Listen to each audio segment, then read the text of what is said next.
Ofaki ne Lutalo Daudi. Ekisooka mbadde ne Dr. Kwefuwa. Nangamba mbusimanya nayo koze statement embi ku David Lutalo n'ebyana ebirala.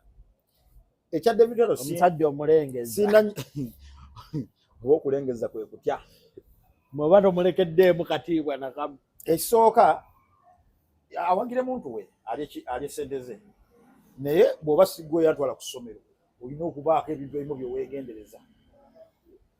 Mubamperera nga toliimu nga bwe batunula bo tolinaamu linnya lyo mubamusasulira school fees abajjako ku viddi toliimu mpola mpola. Ekisooka nze David Lutalo sina buzibu naye lwakuba nti ye alina ne bye yali akoze kunze byensobola kundeetera ate okwogera ebingi naye oluusi ndireka kuba nze nagenda ku mulimu mukama wange naŋŋamba nti togenda kukola leero tulina bye tusooka okutereeza ne mubuuza tutereeza ki. Wayogedde ku Lutalo nga byaŋŋamba ebyo ne mugamba mukama wange atuula wali yagambye eki na kivideyo videos bye nayogedde muwaamu ekikyamu oŋŋambe nti nimba mpaayira then wanga yeye mutuufu nva ku mpewo ne bajjayo videos ne baziteekawo ne mugamba nali njogera ku Chosen Becky nali njogera nti Chosen Becky amaze ebbanga bwe tutayimba Chosen Becky yali bwati ku level bwe kati ali bwati buli muntu abuuza omwana yaddawa mu mwaka gumu nempa statistics zange ne bwe yali akola before nga tanagenda wa Lutalo ne mbugamba omanyi mukama wange bwe yaŋŋamba yeso sooka okyogereko omwana oyo yaddawa kola bintu byo bandekandeke kola bintu byo bwe kityo bwe kyali ku mulimu naye saateekawo mbeera wadde yasituka ne ku level n'okujja ku level agambe nti oyo bamugobe ku mpewo taddamu kwogera ne mukama wange ne tutuula ekyo ne nkiyitako ne bagamba ogwokubiri yalina lonki era ne bantuuza mbigambo nti kale basabye lonki kyene eyaserera byaddako ensonga eyerugogo Chosen Becky yali akyaliyo ndi kakati bwe tusaba ensonga eno osooka ogiwumuzemu ya Chosen Becky paka nga lonki y'omukulu ewedde ne mubuuza bye biki nti eri campaign gy'obadde oliko Chosen Becky osooka ogiwumuzemu paka nga ki nga lonki ewedde olyoka obiddemu kati ate nze abampanga information nga te bali mu kampu mwennyini kyovula nti naleetanga ebintu nga yeewunya gye mbijja baalinga mu kampu ye mwennyini nga be bampa information nenzija ne mbyogera naye finally Chosen Becky ne tumugjayo ne mugaa Chosen Becky you are now free genda okola endongoyo notuusowayo kyomulanga yeesa musanyufu ne ku TikTok mumulaba musanyufu very happy eddembe yafuna very happy nafuna ne ku sente kati ali bulungi alina ku sente Chosen Becky tomuteeka ku ki ku level eri eyedda alina mu ku sente kati mbadde ngenza okulaga kati eyo ne kiggwa nze saamuddako naye olw'okuba artist ate show ze tukola z'abayimbi kati tugenda omaliriza ng'oluusi muba mulina we muli nga mwogera ne bayeeta story nga story emuki erimu erinnya lye kitegeera kati ne bagamba nti tugidiscussing of course sigenda kulimba because eyo si nkola yange bwe kiba nga balesa story nga yandongo nga linnya lyo mweriri era ngenda kwogera ebituufu kati story yazze twadde ku Bukene ne bagamba Lutalo yakafulumya ennyimba mmeka 10 si 10 8 ziringa 4 kati nga bagamba yakafulumya kalo lyagambye 10 zimanyiyo nga 4 oba 5 olwafeefe tozisoma sise luleke sise lwani sirwaragadde olwo ezimu nange sizimanyi ezo zoyogedde naye kati yataako ne 3 olumu waliwo lwalina ne Bridget Mars olunga mumanyi nnyo ndowooza ze zemmanyiko ze mbadde njogerako andi ono yali alinayo kojjaawo kati mbadde nkugamba ne link ate alina ground bamuweereza azikube somadde gamba ndi nze mbadde ndaba ennyimba zibadde ziwezenga mmeka 5 zemmanyiko yazikuba kaseera yabaze 10 ne katwali tukola story ku Bukene ne Saimo baga naye Lutalo wedda nga tasobola fulumya nnyimba ziwera 3 nga lekuliko nga tafunyeeko luyimba lw'amaanyi lumutwala mu lonki naye ku zino zonna zasembye ofuluma kuliko Luzito wa lonki teziriwo naziyita kibuye tewali luyimba lwogaa nti lugenda tuyita mu kivulu naye Lutalo kati ne tumubuuza ki ekiganya ennyimba zino kola ki okusala kola nnyimba kati nze manyiko 5 ne onayambalidde 10 naye zonna tekuli bisobola kola kivulu ebuzibu buliwa kati ne tuweta ensonga zadde 2 ensonga esooka tiimu yakyuka tiimu ye waliwo abayiwangawo omubiri nga batukubira amasa nga ne woba toli mukwano gwa lutalo osobola okukola omulimu kubanga akubidde ayogedde naawe bulungi okuva Uncle Ai we yagenda Ivan Uncle Ai yali atereza ebintu yala Ivan yagenda naye ate era alina byetayogera nabo naye ate waliwo abalala oyo gayo oyo w'ebiviiri yani Anikulaman Nassa nze Nassa teyali kyali wange naye ng'amanyi okukubira essimu ng'ayogera bulungi alinga Enoka nga si kyali wange naye nga bwakubira essimu ayogera bulungi nga naawe okkiriza omukolera kyakola ki kyayagala because yali ayogera bulungi kati oyo yalingawo ng'era asobola okugamba muganda wange biki ng'akakasa n'okola ekintu naye nga tokikoze nti okikoze lwa lutalo okikoze lw'oli eyakubidde essimu kati tiimu ey'abaana abo n'ekijjamu ndowooza abakyali naye kati ffe teyatukubiranga nkunyonyodde bankubira abankubira oyo yankubirangako Nassa kana akantu nga tekaafa kakati Kulaman naye nga kkubira kati mbategeeza okugamba nti ensonga eyasoose tiimu ye abasinga bakola ki bagenda negayo omulala gwe bayita Anatolius naye yankubirako essimu naye ng'alaga naye yavaawo nejjuke na Anatolius yajjanga ng'atugamba nnyo okukola ebintu ebyo okimanyi nti Anatolius ng'ajja n'akugamba yansangawo ku TV nga tukola show nali ne Ero Magic oba naani najja nga tazze kugamba kukuyisawo oluyimba lwe ng'atugamba kuba luyimba lwa David Lula kyokka nga naye muyimbi ekyo siri kyerabiro oyo gaayo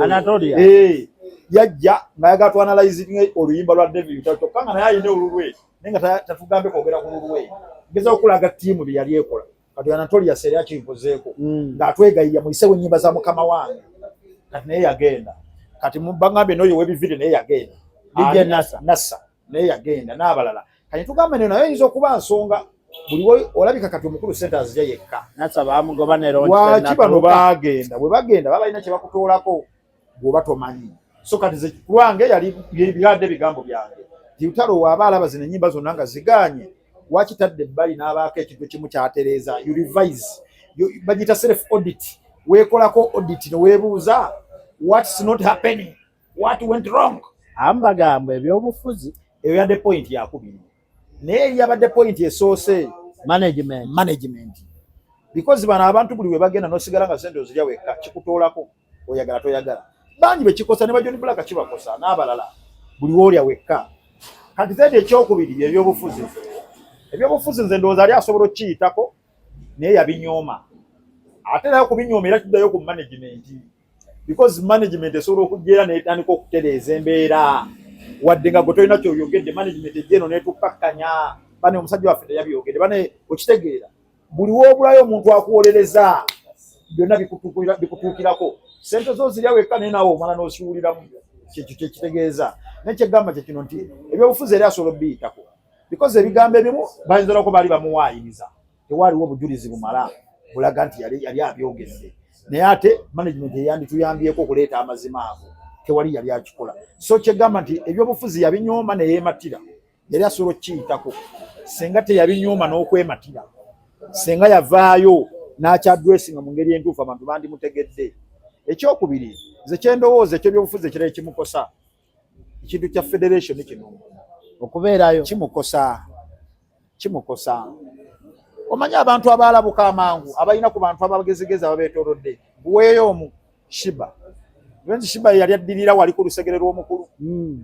bw'omanyi nti abantu abakola ne Shiba abasinga bagezigezi omuli baddirisa abo omanyi kye baakola baamugamba weetegule nange owange namugjayo ng'ate yali ku disciplinary Nina Rose nga weetegule lwaki nti Shiba naye sente yali azaagala yali alinaanye wali we zigabanirwa naye yatuuka n'agamba nedda ebikolebwa wano birala kati kigenda kuntupointinga bulala badduka banisoni bali Bulaaya bagenda gezawo okulaga nti kiwe kyafuuka political kyemulimu ekya federation nga kifuuse political abagezigezi nga si mu lulu gwe gukutawaanya oba olina okudduka waawo kati omukulu banne bonna badduka n'alemerawo kiba kitegeeza nti sente zino zikusingidde kaaliyayo ogenda kugwa lwa mululu buno obusente bagenda okukuwa no bukusingidde kaaliyayo ekirala noonyereza omulamwa gwa federation gino mulamwa ki bwe gubanga omulamwa gwayo gwakunafuya industry ng'ate olemeddewo naye baŋŋamba lutalo waawana nnyo waba wawano balala baawa abadduka eno kaaliyayo situkubuziza wawo wagire tukugambye oba oli wano tukubuziza eno kaaliyayo ekikosa kaaliyayo odduka kyogamba buli muntu atali mu federation tawagira ye NRM wali abawagira NRM naye nga tebali ku federation olwa kaaliya zaabwe ekintu kifuuse political olemeddewo era nze mugamba mu mutima mulungi bw'aba akyali waawo ng'akyali ne Kenza nga bakyapepeya bangamba yemuwanika buli lunaku n'ennyimira zigenda kweyongera zonna okukola ziti bw'ofuluma n'ogendako eri mu bantu abantu bye balowooza birala abantu bye balina mu mitima birala abantu balina obulumi abantu bakambwe bwe bw'otandika opepeyo oti mulimu ssente biliyoni bwesi ne zifuluma amawulire ne bagamanya ne zidamu ne zifuluma obusungu bubeeyongera lwe bakulabako weebati n'ennyimba zo bagamba koloti kati kwangu ekyokulaba gwokimanyi nti mu nnyimba ezifulumye guno omwaka Kenzo yabaddemu n'oluyimba olwadde luswana ofuuka song of the year lulire baali bakanya n'oligayi ani oligayi abyala nemetandikira bongo kulowoozaako that song lwali lulungi to the extent lwali swana obeera at song of the year naye ne bwe tukugamba kati ennyimba ezisinze mu mwaka 10 teruliimu n'2 teruliimu ne lwaki good songs zifa noonyeza lwaki zifa byabufuzi ate mwe mujja mu kamera mufo ky'okwadressinga ebintu mu ngeri entuufu mubeera mu kubalaata byaddala ebyobufuzi byaddala abantu balina obulumi bwabwe ebyobufuzi ekirungi kye birina kye boogerako kyekyo tetulaba everyday bwe boogera ku bulamu obubi bw'ofuluma ebweru obulaba bwe boogera ku mbeera embi bw'ofuluma ebweru ogiraba okitegeera kyekyo kyoba tugamba ebyobufuzi byaddala kati balutalo ekituwewuunyisa babyogerako mu ngeri yakubalaata okyakola ki ku federation lutalo ng'oyagala kaaliyayo okyakolawo okyawo aveewo ate senga abadde ne ttiimu ye eri kyegamba ti ttiimu eno oluusi kyeyambako ebalamu abantu abagezigezi bajja ne bakubikkulira ebintu bino ne bagamba awa boss ebyaddala akasajja katuwa ku ssente tusuubira ovulyawo wano naye kiri kifa ne babaako bye bakulaga by'otalaba ttiimu yo Kulamani naye takyasobolamu amagezi kati yazze mu Kulamani bangamba yayonooneka kuva bwe yajja ku ttiimu Kulamani oli gwe twali tumanyi owedda si ono aliwo kati Kulamani wa yes Kulamani owedda si ono ate tebaamuwa emmotoka emmotoka yangamba yagyegulira batugamba lutalo yangamba yagyegulira yuli confirm anti ze yangamba Kulamani ze saagala wuliriza ze Kulamani ye yangamba yange emmotoka yagigula tebaamuwampe koye n'agenda n'akatabo k'omusajja Kulamani talina buzibu mwaki nemuleka mukulu Brown Media Kulamani tumuleke Kulamani kawoya tukutumidde kaawo ekireka wekireka weyogerere ekireka kireka wayi Kulamani tumuleke ebirala tubikoze Kulamani tumuleke musajja wange talina buzibu nze yannuma Nassa baamugoba sheebu zaako nnaku 3 Nassa baamugoba naye kyemanyi n'ekirala entalo zaabwamu oba abangamba ekimu ku byago bya Nassa siga nti yali akola bubi bano abali nabo ku ttiimu buli omu yali ayagala kulaga nti ye w'amaanyi boosi awulirira buli omu ng'alowooza ono bwe mugoba nja kulya nnyo oli bw'avaawo nja kulya nnyo kati bangamba okugoba between Kulamani ne Nassa ttiimu yonna eri awo mulimu Kulamani n'abalala ne Nassa waako bangamba be baaleeta okugoba kwa Nassa naye era kikulaga obunafu bw'obukulembeze nti ng'omuyimbi gw'olina omanya bano bonna obeetaaga oba bo beekuba oba beeyuza be bamanyi gwe bonna obeetaaga because Kulamani kyagattako kirala ne Nassa kyagattako kirala kitegeeza bonna obeetaaga gwe noonya engeri gy'obahandolinga kyamulema tukaira baŋŋamba ne gurupu era ey'abafaaniza ekyajawula ekibatu siyinza kumuwolereza lwakuba nti ebyo saagala byogerako naye